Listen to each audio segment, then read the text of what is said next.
Hey, Nikki here of Li-Fi Design. I haven't done a studio chat update in a while, so I've got a bunch of things on the go. It's the end of summer. September is here. We're doing a bit of travel as we're settling my son in to do his master's program in the UK. So I'm packing art supplies to take with me because it'll be a bit of a long stay for me. I'll be working and living a little bit while we get him settled. So I wanted to share what has been happening in the studio. We did one of these a few months ago and it seemed like everyone really enjoyed it. So I'm having my cup of coffee. I don't know if you can hear that buzzing sound. That's the cicadas outside. It's a warm day today. I can't believe they're still buzzing. I have the windows wide open. It's a really beautiful afternoon. So I thought, let's do a little coffee chat and I can share some things that I have been working on, some new things to help with your art and creative practice, and a little show and tell, shall we? So I was out on the weekend and hit a used bookstore. I'm trying to be really good with bringing in more books because I feel like I have so many on the go that I haven't finished, but books that are inspiring, that make you feel a bit of a creative spark or feel really good in your hand, and you know you're just going to sit down and enjoy it with a hot cup of coffee or a cold bevy. I think are a good investment, especially if they are art related. So I picked up these two books. They are textbooks from 1904 and they are art books. So it's actual art text that was used to teach art in schools. And I think the level, it says grade 4, 4th year. So maybe it's 4th year university, 4th year high school, I'm not quite sure, but looking through the illustrations and the colors were really inspiring. I actually saw some, I shared this, if you're in my broadcast channel on Instagram, I have an Insiders Studio broadcast channel where I'm going to be sharing just more behind the scenes stuff that I wouldn't normally share or that are inspiring to me. So make sure you join that. That's on Instagram. But look at this great text. So they were a little bit pricier than what I like to spend on used books, but these books will stay with me for a long time. And I'm sitting down with them tomorrow morning with my morning coffee. So I've already set the intention that I'm going to go through them and hopefully I'll learn something. Hopefully it'll give me even something to sketch and work on, but there's so many different things about composition. Anyway, I just thought it was a really good find. So when you're walking around, maybe it's a new little town, and you see a used bookstore, pop in, because normally it's books like these that you'll find that you can't get anywhere else, and they generally are a good price. I got these both for $30. So that is definitely more than what I spend on used books, but I spend it with the intent that I know I'm going to use them again and again, and they don't turn into my sketchbook, so I don't recycle these ones. So that's one of my exciting brand new finds. I just found it yesterday. Okay, time for a coffee sip before I show you the next one. A little oat latte makes me happy. Okay, so this one I found at my local bookstore and it was on sale. I think it was $10. But because I'm painting abstract or landscapes more and more now, I want a reference that I can hold in my hand. It's good to go on places like Pinterest or royalty-free sites like Unsplash is a good one. That's one that I use often. But sometimes I want references in person. I wonder if I have any of my printouts. So I'm studying portraits. If you've been following me or have been in my orbit for a little while, you know that portraits are something that I want to work on. I'm starting to work on developing my own style. I've read so many books. I have a book that I'm going to show you. I've taken a few classes. I am hoping to take an in-person portrait class soon. I did take a watercolor one earlier in the spring. So what I'd like to do is have resources that I can look at and flip through and physically mark up as well. And there's just something about technology when you're holding the reference. It's good that you can zoom in on technology. I don't know how many of you have done this on paper. I've done it, certainly, but it's good to have references for you that are handy that again you can mark up. So I love to paint landscapes, and it's something that I'm definitely working on more as well, but it's just really nice to be able to have some interesting and unique photo references that you can use in your practice. So because they're in a book, someone owns the rights to it. Oh my gosh, look at these horses.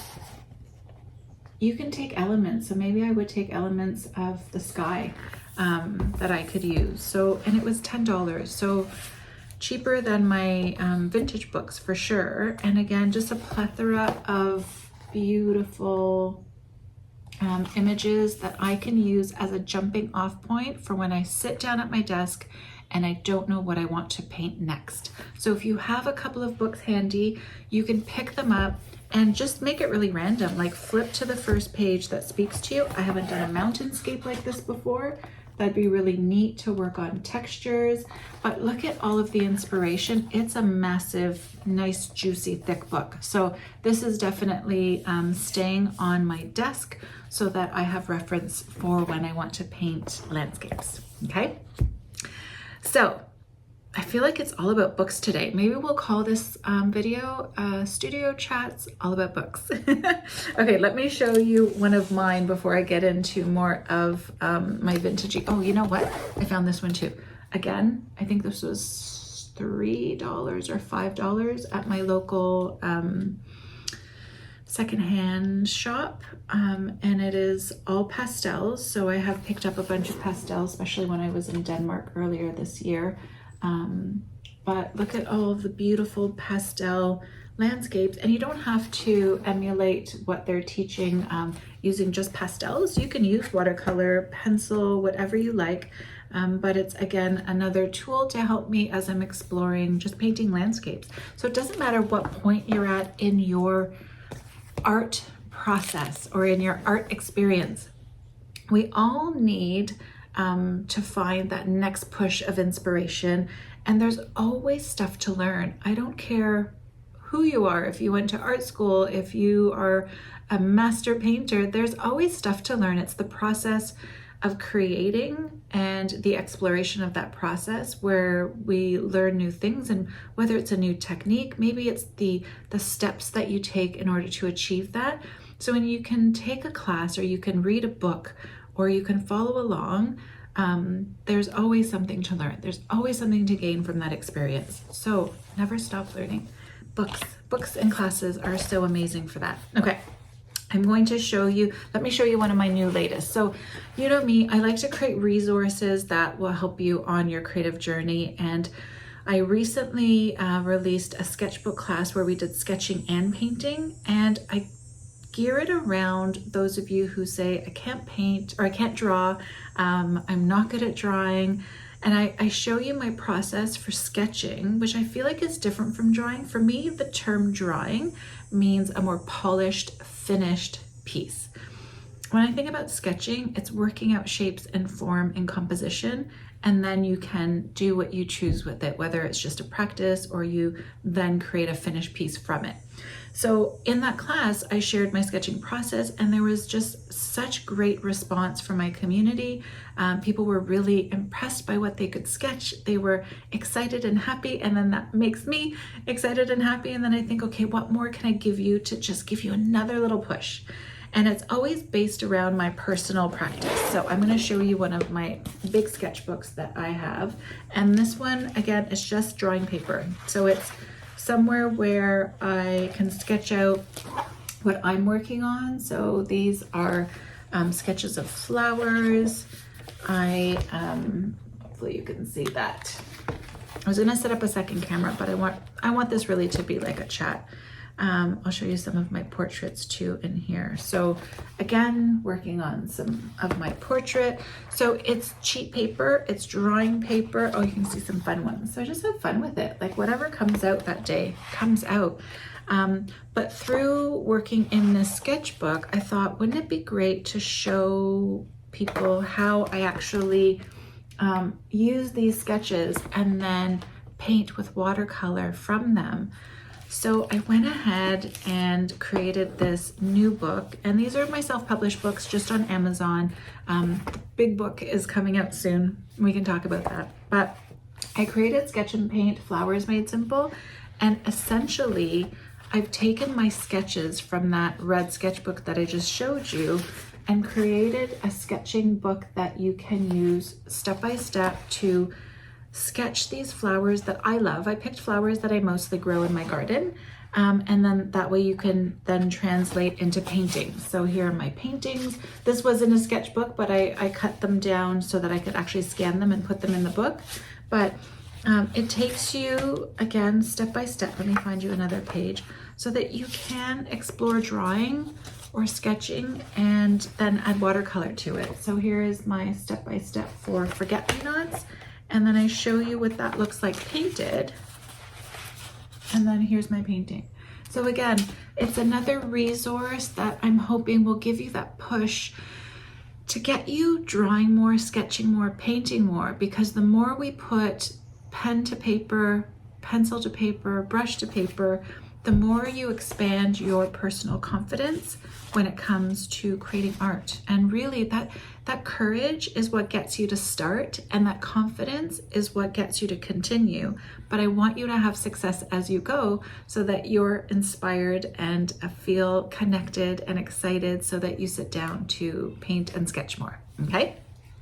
I've got a few more things. This might be a little bit of a longer video, but comment, let me know if you like them, because I feel like these little chats, I'm hoping you could be painting, sitting and listening to me as I'm chatting with you, sharing what I have going on in the studio at the moment. Okay, so another sip of our yummy drink before I move on to the next one. So again, as I'm working through my own portrait process, I'm gonna see if I have a portrait in this book. These are sketchbooks that I make. Again, I created a new class called Creative Freedom in Your Handmade Watercolor Sketchbook, where we made watercolor sketchbooks. And here is one. And we actually painted in every single page. And I did a variety just to get you exposed to different styles, different formats, and we filled the entire book that we made by hand. So when I can recycle books, again, because I feel like this is a booked themed video, it allows me to use what I'm collecting. It connects me so that when I don't know what to paint and I maybe don't feel like painting, because there are some days I don't have the energy to paint, I'm not inspired, but I want to make something, I'll make these sketchbooks, and then that way I always have something to work in. Here is sort of my latest, but there is some portrait work that I'm working on where I just work out maybe new supplies that I'm working on, whatever it is, but I try to have, again, books that mimic what it is that I'm focusing on. So this book, I just got it. It is Drawing the Head and Hands by Andrew Loomis. So if you are interested in drawing portraits, I'm hopefully gonna have something for you in 2024. I'm at the point where I want to make the process of portraits as simple as possible, because again, you know me, and I want you to have success.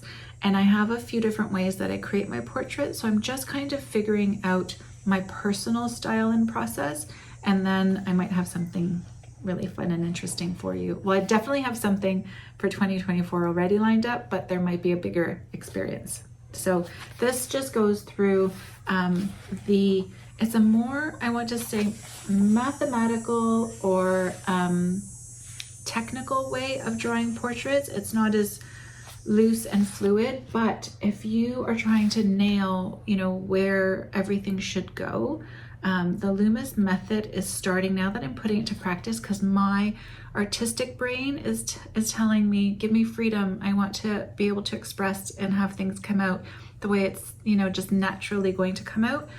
But when it comes to portraits, I feel like you need to have that technical side of your brain that says, hold on a second, let's measure and let's make sure everything is where it should be. And then you can add personality to it, okay?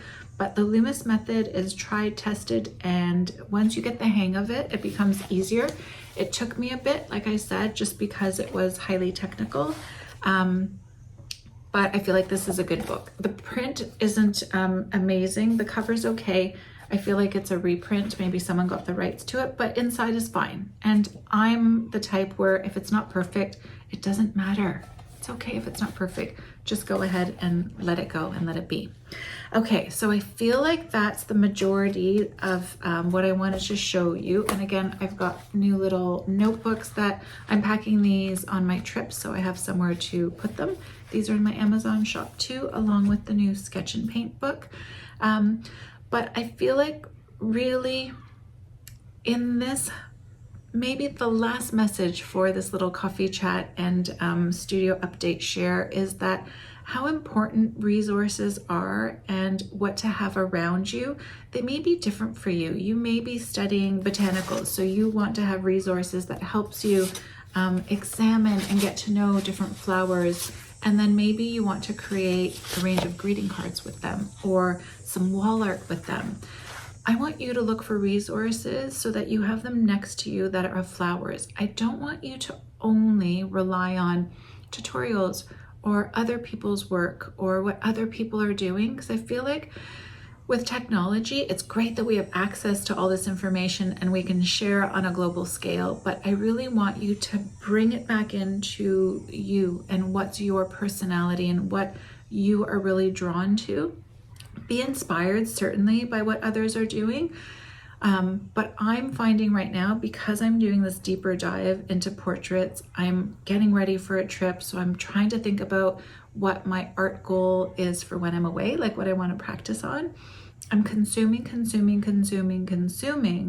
but I'm losing the essence of who I am as a portrait artist and what I want to demonstrate in my portraits. So coming back to and grounding myself in my personal space is really, I think, key for when you're working on your art, and something that I want you to do. Gather things that are you, things that speak to you, whether they're books, maybe magazines, tear out pictures of magazines, grab a notebook and write down flowers that you love, colors that you love, and make note of it. And that way you become grounded in your art practice, in your process, and what you have that inspires you around you, and you're not looking to the external world to see what you should be doing next or how you should be doing that, okay? I hope that's clear, because I feel like, again, I'm in this mode of consuming myself, whether it's classes or books or inspiration, that I really needed to kind of ground myself and get back to what is Nicki like and what does Nicki want to express. And by doing that, it's physical, tangible things around me that I have for reference, okay? So I hope you enjoyed that, and I hope you enjoyed this little studio update. So I know books, I am an avid book reader and collector, and creating resources for you is something that I'm continuing to do along the journey that I'm experiencing myself. And that's it for today. So let me know if you enjoyed this. Maybe in the comments, let me know what you'd like for me to chat with you about next. I feel like the Life I Design podcast was somewhere where I could share my perspective and experiences, and I would love to do that more, especially in the moment that I am in my personal life. I have a bit of room, so I've got room where I can create more of these videos, and hopefully I'll have my advanced copy of Watercolor Made Simple in my hand, so I can do a flip through with you and show you more of what that looks like. It comes out November 7th. If you'd love to join my VIP launch team, it's going to be a really fun experience. I have some upcoming online and in-person events to celebrate the launch of that book. So just thank you for being in this space. Let me know what you'd like to hear from me more of next time. Give me that thumbs up. Remember to subscribe, and I'll see you next time.